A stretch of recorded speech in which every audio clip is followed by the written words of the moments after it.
જય દ્વારકાધીશ મિત્રો, હું છું આપનો દોસ્ત દિનેશ ચૌહાણ પાલીતાણાથી. અને મેં તમને કીધું હતું કે હું પાલીતાણા આવી રહ્યો છું બળદ ભરવા માટે. એટલે ખૂબ દુઃખદ ઘટના કહેવાય. પાલીતાણાથી સોનગઢ રોડ ઉપર છું, આમ જોવા બળદની હાલત જુઓ. રોડ ઉપર રખડેને આવા જ્યારે અકસ્માત થાય ને આવા જીવ સાથે, ત્યારે ખૂબ દુઃખ થાય. ખેડૂત અને રાજ્ય હાંક્યો હોય, રાજ્ય ખુશ થયો હોય, અને છેલ્લે આમ જોવો આવી હાલતમાં છોડી દેવામાં આવે છે. આમ જુઓ આની હાલત જુઓ.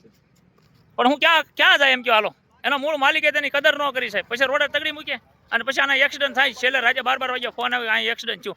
એ આપણા ભૂલના કારણે એક્સિડન્ટ થાય છે. આપણે રખડતા મૂકી છે ને આવા બળદને, એટલે એક્સિડન્ટ થાય ને આ દુઃખી થાય ને એનો માલિક કોઈ દે સુખી ન હોય. આ દુઃખી થાય ત્યાં એનો માલિક કોઈ દે સુખી ન હોય. અને એકવાર અવશ્ય કહું છું તમને, આની પણ પહેલા કીધેલું છે, જો તમારાથી થાય તો સોશિયલ મીડિયાથી સપોર્ટ કરજો.